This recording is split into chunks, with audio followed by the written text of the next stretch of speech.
Day 47, February 16th, Unloving Comforters, Job 19 verse 19. All my inward friends abhorred me, and they whom I loved are turned against me. Job 19 verse 19. In today's meditation, we must turn our attention to a test which all who love the Lord are likely to face. It would be nice to suppose that, if we love everyone with the love of Christ, they will love us in return, but the Bible warns us that this will not always be the case. In fact, if we haven't already, we are likely to experience the betrayal of our close friends and family, those whom we love most. What could be more painful than betrayed love? It is the cause of much bitterness and unforgiveness in the world today, and as we can see in our verse, such betrayals are common to the experience of man. When we think about Job and his sufferings, we often think of the losses of his family and his earthly possessions, but we may not be so inclined to consider this evil which may have been the most painful to endure. Certainly, it is painful to endure the loss of a loved one, but to face the betrayal of a loved one is in many ways a greater trial. After Job suffered the loss of his children, his health, and much of his property, some of his friends came to visit him. Now when Job's 3 friends heard of all this evil that was come upon him, they came every one from his own place, Eliphaz the Temanite, and Bildad the Shuhite, and Zophar the Naamathite, for they had made an appointment together to come to mourn with him and to comfort him. Job 2 verse 11. We can only imagine the comfort it must have given him to see his 3 friends coming to mourn with him.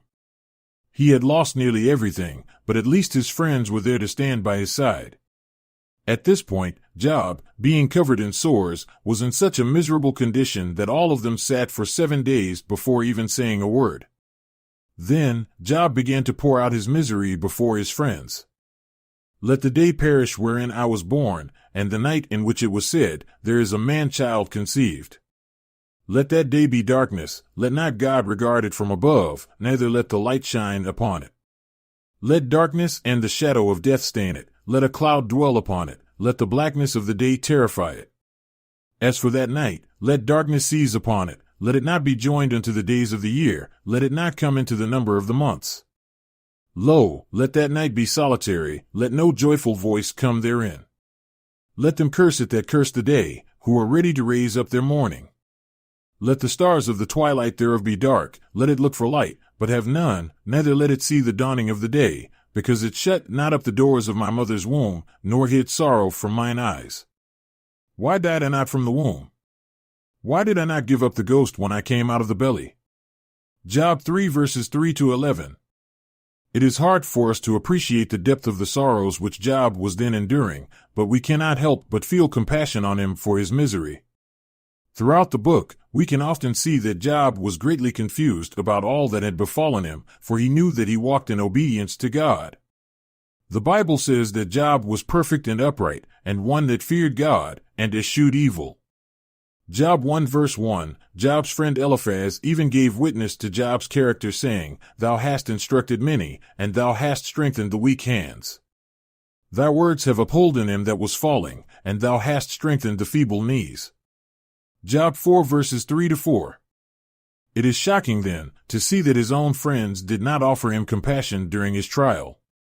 Though they understood that he had lived an honorable life, being full of wisdom, and showing compassion to those in need, as great troubles fell upon him, they, who knew him to be a God-fearing man, became his accusers. In their own self-righteousness, they foolishly assumed that Job's tribulation was caused by his rebellion against God.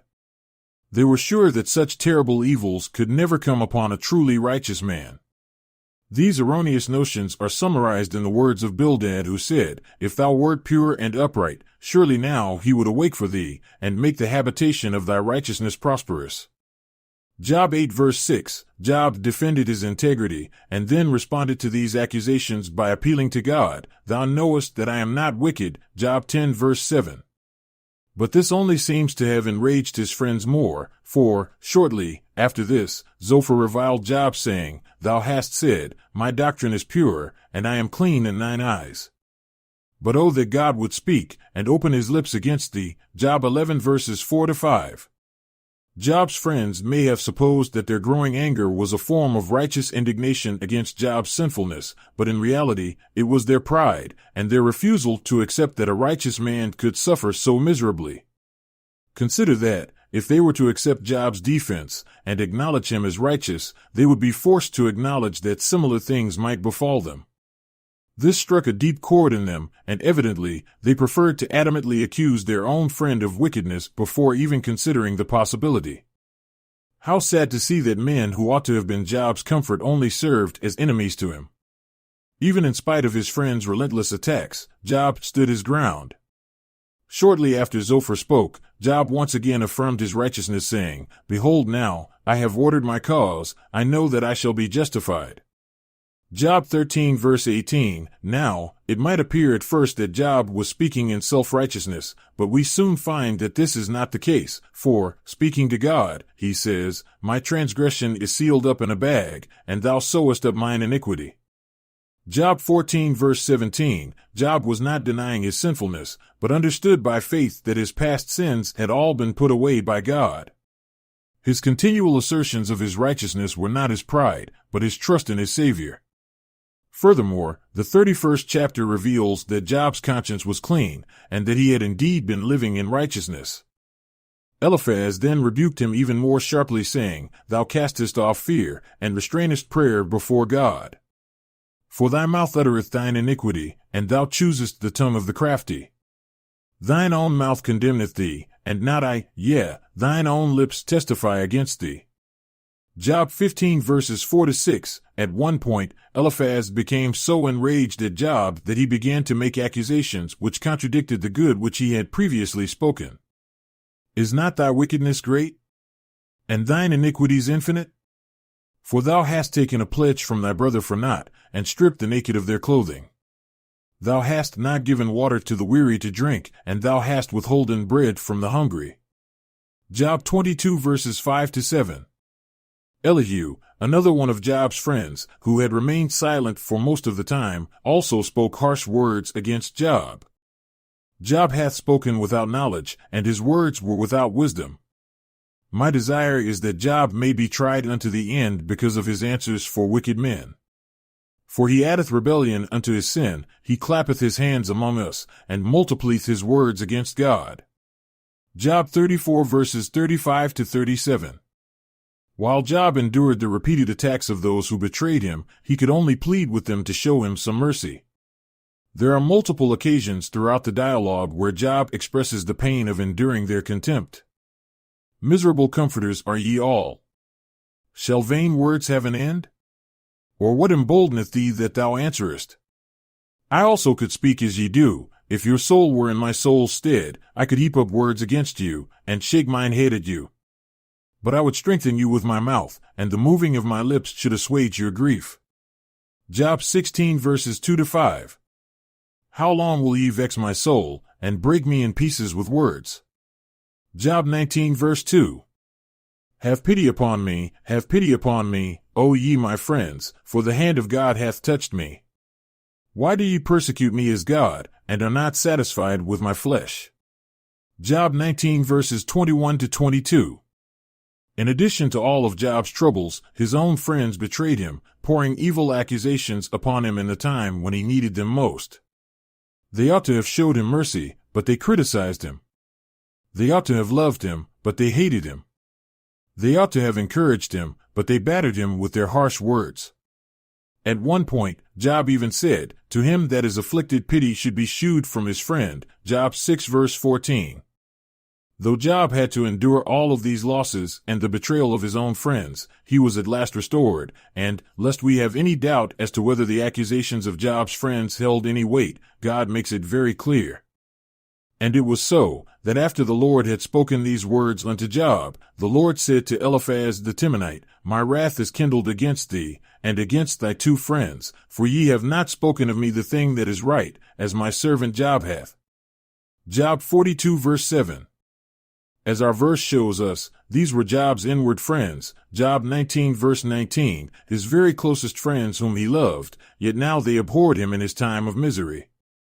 Just as Job, who loved greatly, had to suffer the betrayal of those whom he loved, even so, we all must face it at some degree from time to time.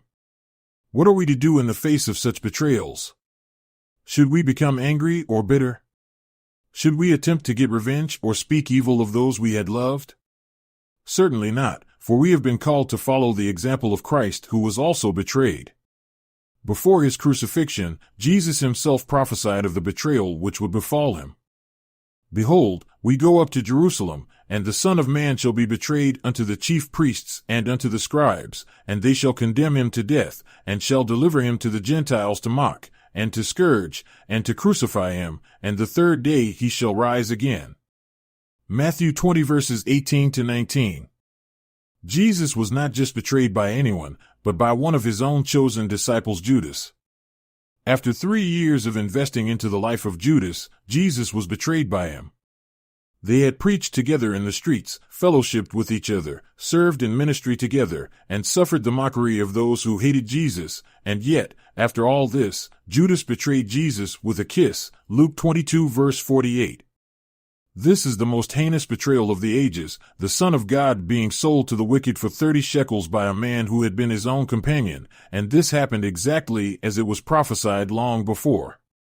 Yea, mine own familiar friend, in whom I trusted, which did eat of my bread, hath lifted up his heel against me. Psalms 41 verse 9. Though Judas betrayed him, Jesus did not return the betrayal with violence or hate, but went as a lamb to the slaughter. This is the example which has been set before us. When our love for others has been betrayed, we must not become offended, but determined to answer the betrayal with love. This is absolutely essential for us, because there will come a time when those who are offended by such betrayals shall be offended to their own damnation. Then shall they deliver you up to be afflicted, and shall kill you, and ye shall be hated of all nations for my name's sake.